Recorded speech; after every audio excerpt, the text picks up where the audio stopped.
ಎಲ್ಲರಿಗೂ ನಮಸ್ಕಾರ. ನಮ್ಮೆಲ್ಲರ ಜೀವನದಲ್ಲಿ ಕೆಲವೊಮ್ಮೆ ಹೀಗಾಗುತ್ತೆ ಅಲ್ವಾ? ಏನೋ ಒಂದು ಅದೃಶ್ಯ ಶಕ್ತಿ ನಮ್ಮನ್ನ ಕಾಪಾಡ್ತಿದೆ ಅಂತ ಅನ್ಸುತ್ತೆ. ಬಹುಶಃ ಇದನ್ನ ಎಷ್ಟೋ ಜನ ಗಮನಿಸಿಯೇ ಇರ್ಲಿಕ್ಕಿಲ್ಲ. ಬನ್ನಿ, ಇವತ್ತು ನಾವು ಮಿಥುನ ರಾಶಿಯವರ ಜೀವನದಲ್ಲಿ ಕೆಲಸ ಮಾಡುವ ಆ ಅದ್ಭುತ ರಕ್ಷಣೆಯ ಹಿಂದಿನ ಸತ್ಯ ಏನು ಅಂತ ನೋಡೋಣ. ಸರಿ, ಈ ನಮ್ಮ ಇವತ್ತಿನ ಚರ್ಚೆಯಲ್ಲಿ ನಾವು 5 ಮುಖ್ಯವಾದ ವಿಷಯಗಳ ಬಗ್ಗೆ ಮಾತಾಡೋಣ.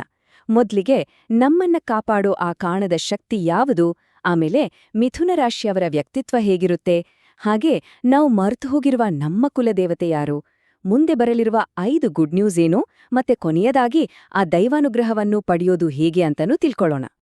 ಹಾಗಾದ್ರೆ ಮೊದಲನೇ ಭಾಗಕ್ಕೆ ಬರೋಣ. ಆ ಅದೃಶ್ಯ ರಕ್ಷಣಾತ್ಮಕ ಶಕ್ತಿ ಮಿಥುನ ರಾಶಿಯವರಿಗೆ ಒಂದು ಅನುಭವ ಆಗಾಗ್ತಾ ಇರುತ್ತೆ. ಅದೆಷ್ಟೇ ಚೆನ್ನಾಗಿ ಪ್ಲಾನ್ ಮಾಡಿದ್ರೂ ಕೊನೆ ನಿಮಿಷದಲ್ಲಿ ಯಾಕೆಲ್ಲವೂ ಕೈತಪ್ಪಿ ಹೋಗುತ್ತೆ? ಈ ಪ್ರಶ್ನೆಯಿಂದಲೇ ನಮ್ಮ ಚರ್ಚೆಯನ್ನ ಶುರು ಮಾಡೋಣ. ನೋಡಿ, ತುಂಬಾನೇ ಭರವಸೆ ಇಟ್ಕೊಂಡು ಒಂದು ಕೆಲ್ಸ ಶುರು ಮಾಡಿರ್ತಾರೆ. ಆದ್ರೆ ಅದು ಅರ್ಧದಲ್ಲೇ ನಿಂತು ಹೋಗುತ್ತೆ. ಕೈಗೆ ಬಂತು ಅನ್ನೋ ಅವಕಾಶಗಳು ಕೊನೆ ಕ್ಷಣದಲ್ಲಿ ಜಾರಿ ಹೋಗುತ್ತೆ. ಇದು ತುಂಬಾ ಸಾಮಾನ್ಯವಾದ ಅನುಭವ ಅಲ್ವಾ? ಇದಕ್ಕೆಲ್ಲ ಒಂದು ಕಾರಣ ಇದೆ. ಕೆಲವೊಂದ್ಸರಿ ಗಮನಿಸಿ ನೋಡಿ, ಆಗ್ಬೇಕಾಗಿದ್ದದ್ದು ದೊಡ್ಡ ಅಪಘಾತ, ಆದ್ರೆ ಅದು ಸಣ್ಣ ಪುಟ್ಟ ಗಾಯಗಳಲ್ಲೇ ಮುಗಿದೋಗಿರುತ್ತೆ. ಇದು ಬರೀ ಲಕ್ ಅಂತ ಅನ್ಕೋಬೇಡಿ. ಇದರರ್ಥ ಯಾವುದೋ ಒಂದು ಕಾಣದ ದೈವೀ ಶಕ್ತಿ ನಿಮ್ಮ ಸುತ್ತ ಒಂದು ರಕ್ಷಣಾ ಕವಚವನ್ನೇ ನಿರ್ಮಿಸಿದೆ ಅಂತ. ಸರಿ, ಈ ವಿಷಯವನ್ನ ಇನ್ನೂ ಆಳವಾಗಿ ಅರ್ಥ ಮಾಡ್ಕೊಳ್ಳಕ್ಕೆ ಮೊದಲು ಮಿಥುನ ರಾಶಿಯವರ ಮೂಲ ಸ್ವಭಾವ ಹೇಗಿರುತ್ತೆ ಅಂತ ನೋಡೋಣ ಬನ್ನಿ. ಮಿಥುನ ರಾಶಿಯವರು ಹುಟ್ಟಿನಿಂದಲೇ ತುಂಬಾನೇ ಇಂಟೆಲಿಜೆಂಟ್ ಮತ್ತೆ ಸಹಾನುಭೂತಿ ಉಳ್ಳವರು. ಬೇರೆಯವರ ಕಷ್ಟ ಅಂದ್ರೆ ಸಾಕು, ತಕ್ಷಣ ಓಡಿ ಹೋಗ್ತಾರೆ. ಸ್ನೇಹಿತರಿಗೋಸ್ಕರ ಏನ್ ಬೇಕಾದ್ರೂ ಮಾಡ್ತಾರೆ. ಆದ್ರೆ ತಮ್ಮ ನೋವನ್ನ ಮಾತ್ರ ಯಾರ ಹತ್ರನೂ ಹೇಳ್ಕೊಳ್ದೆ ಸುಮ್ನೆ ಸಹಿಸ್ಕೊಂಡ್ಬಿಡ್ತಾರೆ. ನೋಡಿ, ಈ ಗುಣವೇ ಅವರ ದೊಡ್ಡ ಶಕ್ತಿ. ಆದ್ರೆ ಕೆಲವೊಮ್ಮೆ ಇದೇ ಅವರಿಗೆ ವೀಕ್ನೆಸ್ ಕೂಡ ಆಗ್ಬಿಡುತ್ತೆ. ಇಲ್ಲಿ ಒಂದು ಇಂಟ್ರೆಸ್ಟಿಂಗ್ ವಿಷಯ ಏನಂದ್ರೆ, ಅವರು ಮುಖದ ಮೇಲೆ ಯಾವಾಗ್ಲೂ ಒಂದು ನಗುವಿರುತ್ತೆ. ಆದ್ರೆ ಆ ನಗುವಿನ ಹಿಂದೆ ಎಷ್ಟೆಲ್ಲ ಜವಾಬ್ದಾರಿಗಳ ಭಾರ, ಹೇಳ್ಕೊಳ್ಳೋಕೆ ಆಗದ ನೋವುಗಳು ಅಡಗಿರ್ತವೆ. ಹೊರಗಿನ ಪ್ರಪಂಚಕ್ಕೆ ಅವರ ನಗು ಮಾತ್ರ ಕಾಣಿಸುತ್ತೆ.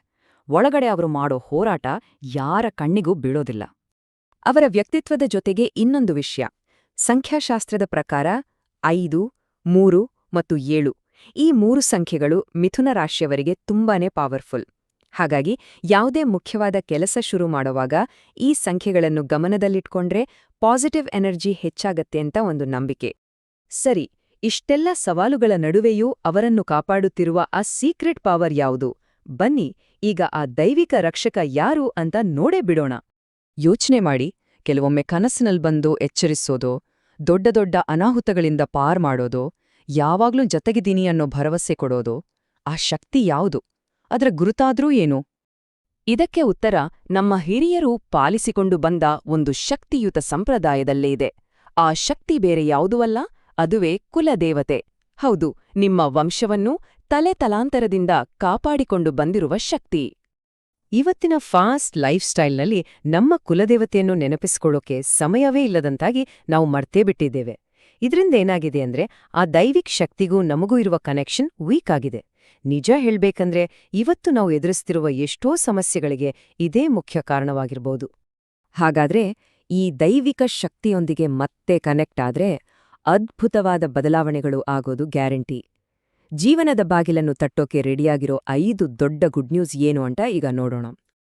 ಈ ಮರುಸಂಪರ್ಕದಿಂದ 5 ಮುಖ್ಯ ಕ್ಷೇತ್ರಗಳಲ್ಲಿ ಪಾಸಿಟಿವ್ ಚೇಂಜಸ್ ನಿರೀಕ್ಷೆ ಮಾಡಬಹುದು. ಮೊದಲನೆಯದಾಗಿ, ಮದುವೆಯಲ್ಲಿ ಬರ್ತಿದ್ದ ಅಡ್ಡಿ ಆತಂಕಗಳು ದೂರ ಆಗತ್ತೆ.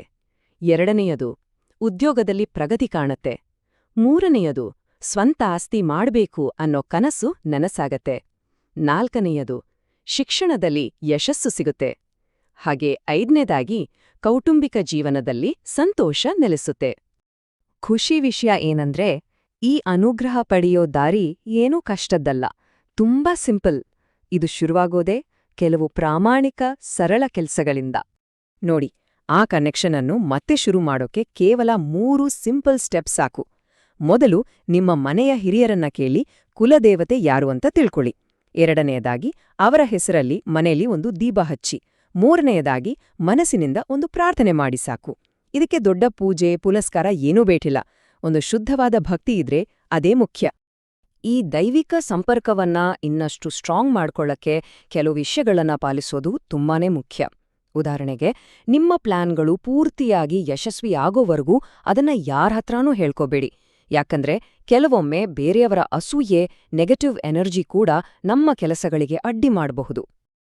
ಒಟ್ಟಾರೆಯಾಗಿ ಜೀವನದಲ್ಲಿ ಪಾಸಿಟಿವಿಟಿಯನ್ನ ಹೆಚ್ಚಿಸೋಕೆ ಇನ್ನು ಕೆಲವು ಸಿಂಪಲ್ ಪರಿಹಾರಗಳಿವೆ. ಅಗತ್ಯ ಇರುವವರೆಗೆ ದಾನ ಮಾಡೋದು, ಗೋ ಪೂಜೆ ಮಾಡೋದು, ಹಾಗೆ ವಾರದ ನಿರ್ದಿಷ್ಟ ದಿನಗಳಲ್ಲಿ ದೇವತಾ ಪೂಜೆ ಮಾಡೋದು. ಈ ತರದ ಸರಳ ಆಚರಣೆಗಳು ಜೀವನದಲ್ಲಿ ಶಾಂತಿ ಮತ್ತು ಸಮೃದ್ಧಿಯನ್ನ ತಂದ್ಕೊಡ್ತವೆ. ಹಾಗಾದ್ರೆ ಕೊನೆಯದಾಗಿ ನಾವು ನೆನ್ಪಿಟ್ಕೊಳ್ಬೇಕಾದ ವಿಷಯ ಏನು ಗೊತ್ತಾ? ಒಬ್ಬರಲ್ಲಿರುವ ಒಳ್ಳೆಯತನ ಮತ್ತು ನಿಸ್ವಾರ್ಥ ಸ್ವಭಾವವೇ ದೇವರ ಅನುಗ್ರಹವನ್ನು ಸಹಜವಾಗಿ ಸೆಳೆಯುತ್ತೆ. ಈ ಗುಣವೇ ದೈವಿಕ ಕೃಪೆಯನ್ನು ಆಕರ್ಷಿಸುವ ಅಲ್ಟಿಮೇಟ್ ಕೀ. ಈ ಬಗ್ಗೆ ಒಮ್ಮೆ ಯೋಚನೆ ಮಾಡಿ ನೋಡಿ. ಬದಲಾವಣೆ ಖಂಡಿತ ಸಾಧ್ಯ.